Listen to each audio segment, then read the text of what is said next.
Hi, my name is Now. I'm Nacho. I'm Bijan. I'm Stephanie. I'm Mia. And I'm Kai. And you're watching Disney Channel. Just kidding. We're reviewing chapters 9 and 10 of History of the World in 6 classes. The composer of A History of the World in 6 classes is Tom Standage. Standage was born in 1968. He graduated from Oxford University with a degree in engineering and computer science. He is a journalist and has written for the New York Times and other well-known journals. He has written 6 other history books. His specialty is historical analogy in science, technology, and business writing. Chapters 9 through 10 in the book History of the World in 6 classes, entitled Tea, shine light upon the Industrial Revolution and how it connects with the popularity of tea. This includes ideas such as workers given tea in factories and mills but demanded tea itself, which helped foster a huge industry of ceramics. Tom's argument is that tea conquered the world through imperialism, industrialization, and was a vital part in Chinese economy.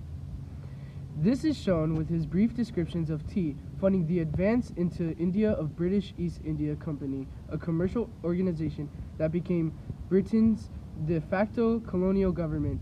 Finally, Tom Standage compared coffee, wine, and beer to tea because they all didn't spread bacteria. Standage also argues that coffee, like tea, helped power the Industrial Revolution.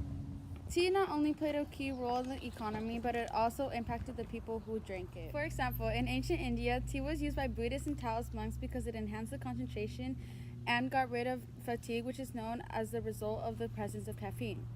For ancient China, modern studies show that it was much safer to drink than previous beverages, such as beer.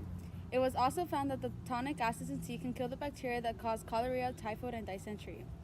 Tea was very efficient because it did not spoil and it reduced the prevalence of waterborne diseases. However, when tea reached Europe, German doctor Simon Pauli argued that although tea had some medical benefits, there was way too many drawbacks. He claimed tea to be poisonous because it was transported from China. He said that it sped up the death of people, especially if they were over 40 years old. On the other hand, a Dutch doctor named Nicholas Dirks argued that people who drink tea are exempt from all maladies and live longer. Then another Dutch doctor named Cornelius Bontekoe wrote a book that recommended everyone to drink many cups of tea a day. In the 1600s, Europeans added milk to their tea because it strengthened what they called their inward parts.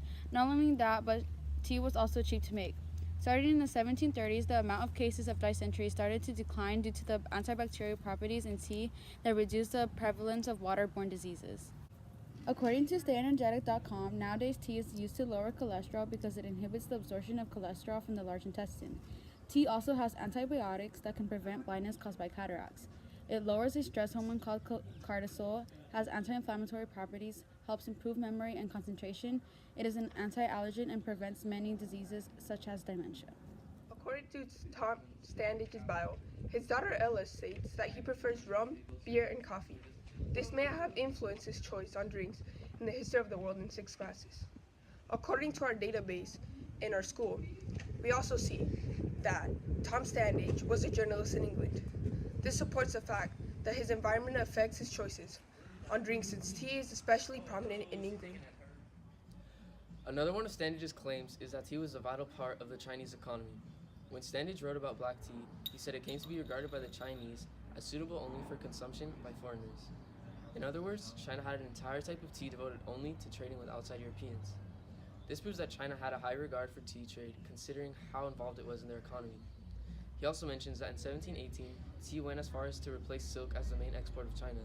Since China is known for their high-quality silks, tea was a significant source of income if it was able to replace the Chinese. In the review from the New York Times, written by Janet Mason, it shows that the chapter Tea clearly is historically accurate and how it changes the economy in India and China. According to a review on Amazon on the book A History of the World in 6 classes, the reader states that many of the chapters are being repeated and the information isn't clearly stated. It was first used for medicinal purposes in China, but we still don't know how or when exactly it got there. It is thought that tea got to China with Buddhist monks that traveled in the south with the intent to spread the religion from India. According to the book, the first reference to tea was in the 1st century BCE in the book Working Rules of Servants.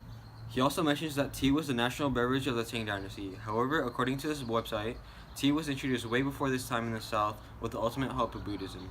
Tea had been closely associated with Buddhism because it was used in meditation, since the caffeine helps with staying still with a longer duration, therefore making it widely used by the monks. This was later adopted by Japanese monks occupying China for the purposes of the religion. This later developed customs and traditions in Japan, and that eventually became a ceremony where you can provide qualities like harmony, respect, purity, and tranquility by drinking and preparing tea. This was both mentioned in the website and the book, making this book historically accurate in many ways. Another topic and source supporting the book is that Eisai introduced tea to Minamoto, who suffered from alcoholism, which cured him.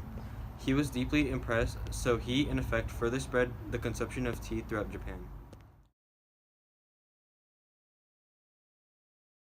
Sugar!